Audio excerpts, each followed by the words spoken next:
Hi guys, it's Sheila Murphy here and welcome back to my channel. So I'm really sorry guys if I was not being updated recently because I am actually working on some video or still editing some videos about my charity project, which is fundraising for school supplies for students in the Philippines. So hopefully matapos ko siya. Hopefully in my next video I will upload it, and please if you can support my charity, it would be a really big help for students in the Philippines. But anyway, for today's video, since my husband and I went to FRINGE Festival in Edinburgh, so this video is just about my experience. And if you are going to Edinburgh as well and you don't know what show on what to choose and pick in Edinburgh Fringe Festival, keep on watching!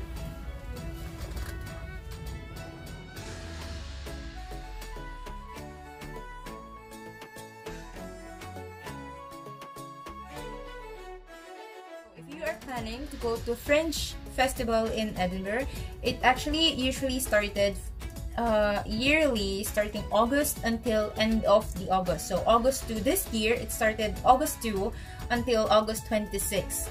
So we went there for the first week, and my god, there's a lot of people there, so you really need to pick or choose what show you should watch because most of the shows are already sold out. So for the 3 days that we were there, actually my husband and I do some research on what should we watch when we went there. So we picked 7 with a 5-star rating from last year.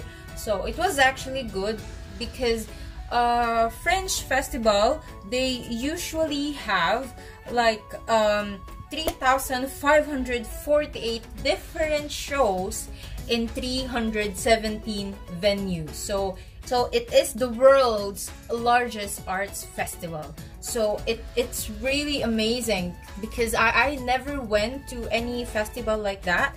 So really need to choose, or you really need to pick the right one because you will feel overwhelmed. Imagine that, 3,548 choices on what show you should watch, and in anywhere they're like giving you flyers and everything. So it is really ridiculous. We feel really overwhelmed that time. We just picked 7 with a 5-star rating from last year. So I will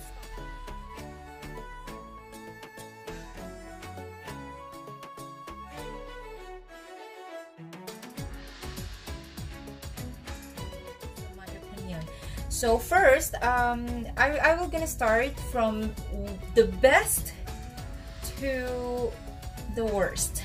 I'm sorry, with the 7 shows that we watched, we actually just watched 6 because we missed the other one. So that's the first thing as well. So tip, if you book like a ticket for a show, make sure to be always there on time because they're quite strict. Like if you are late, you're late, they will not let you in anymore. So you need to be on time. So you need to be on the place on time. So first of all, I really love is I'm a Phoenix bitch.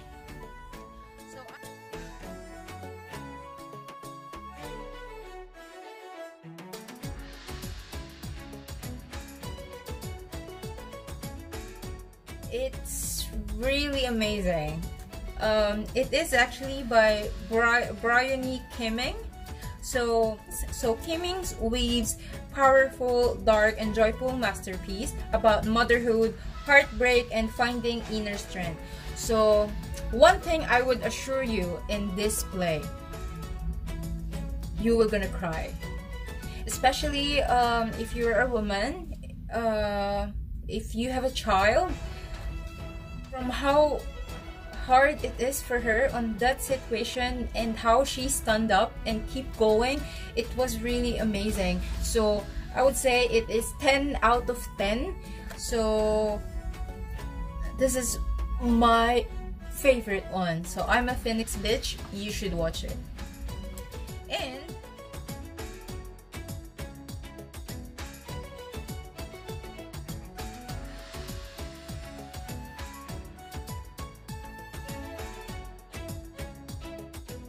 Loyal Company actually is a true story of missing World War II soldier Arthur Robinson, performed by his nephew David William Bryan.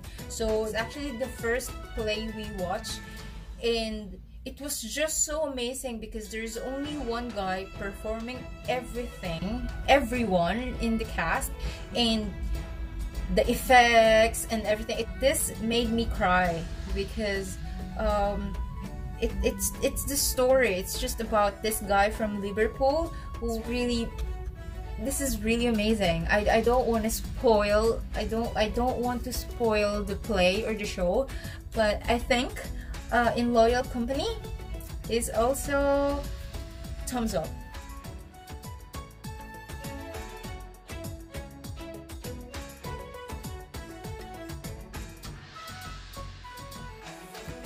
The red. So my husband is actually the one who picked the red. It's, oh my god, it was just so amazing because this guy is Benedict, is sober for 25 years. His father left him unsettling final bequest, a bottle of exceptional wine. So he is talking to his father or his mind. Will he drink the final toast to his father or not, because his father actually loves wine and he loves collecting it and sharing it to other people. I know for some people they think it's really easy for them to say to those who's in recovery that it is fine for them to drink. So this one, the red show, they just show that in the head of alcoholic, it's not easy for them because even though you're sober for 25 years, he's still trying to battling with himself if he will gonna drink it or not, just because his father asked him to do. So it's really amazing. The red is also a thumbs up. And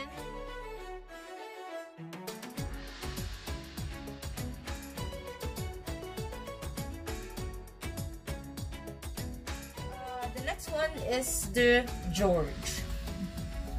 George is a woman and crumpled by her anxiety when she arrived in the city.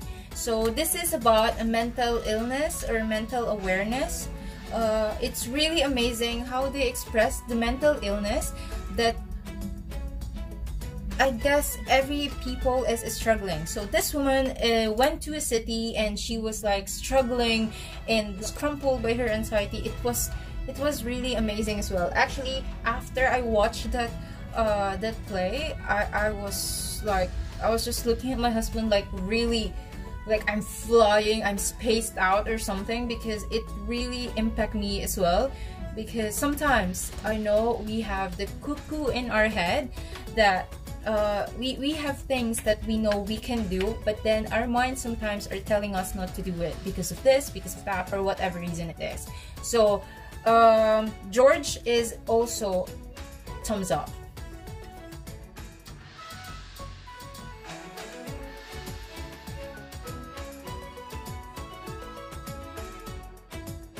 Next will be Humble Pie. Humble Pie, it is really good. So Humble Pie explores the greatest mathematical mishaps. So it is, if you are more into math, which is I am not. My husband is engineer and he loves numbers. I don't. I only love to count money, but not numbers. But anyway, he really enjoyed it. If you love math, and this is like, he tried to address it in a funny way, in a comedy way, which is I find it funny as well. So it's also good. It's also thumbs up. It's just that I'm not into math. I understand the joke and everything, but I'm just not into math.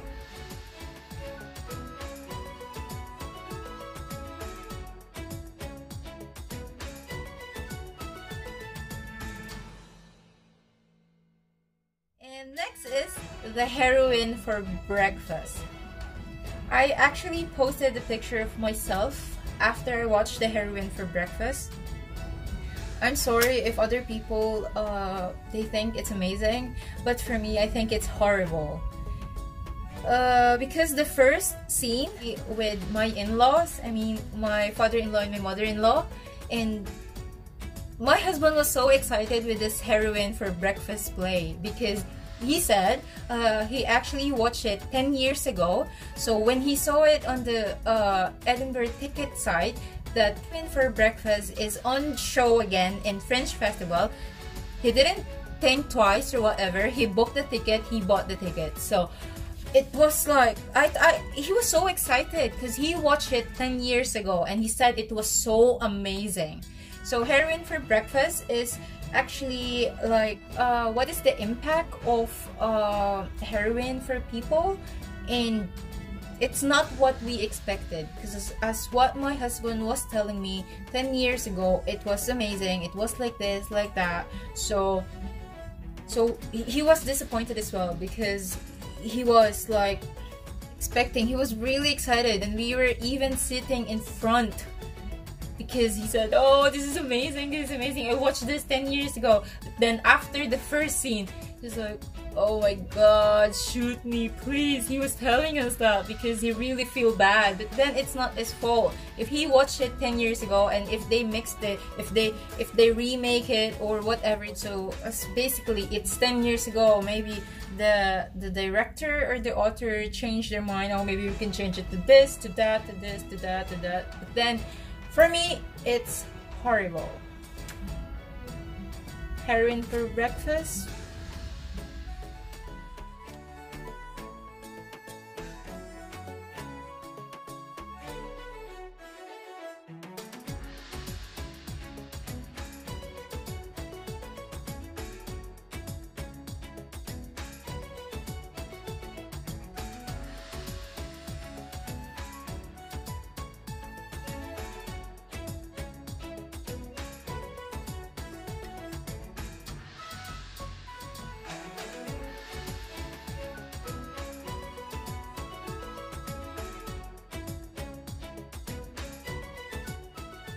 So thank you so much guys for watching. Again, this is only my opinion. I hope guys that I help you a bit on choosing what you should watch in the Fringe Festival, because I know it's really overwhelming to pick what you should choose or what you should watch for the Fringe Festival. So just a tip, weather-wise, in 3 days that we were there, only one day that we see the sunshine. So make sure to bring your jacket as well, your raincoat, and just be prepared. And always try to check the weather forecast as well, because for the first week it was been raining, but in the afternoon it was sunny, and then but then still quite chilly. And yeah, only on the 3 days that we were there, only one day that we saw the sunshine. So yeah, thank you so much guys. Cheers! Bye!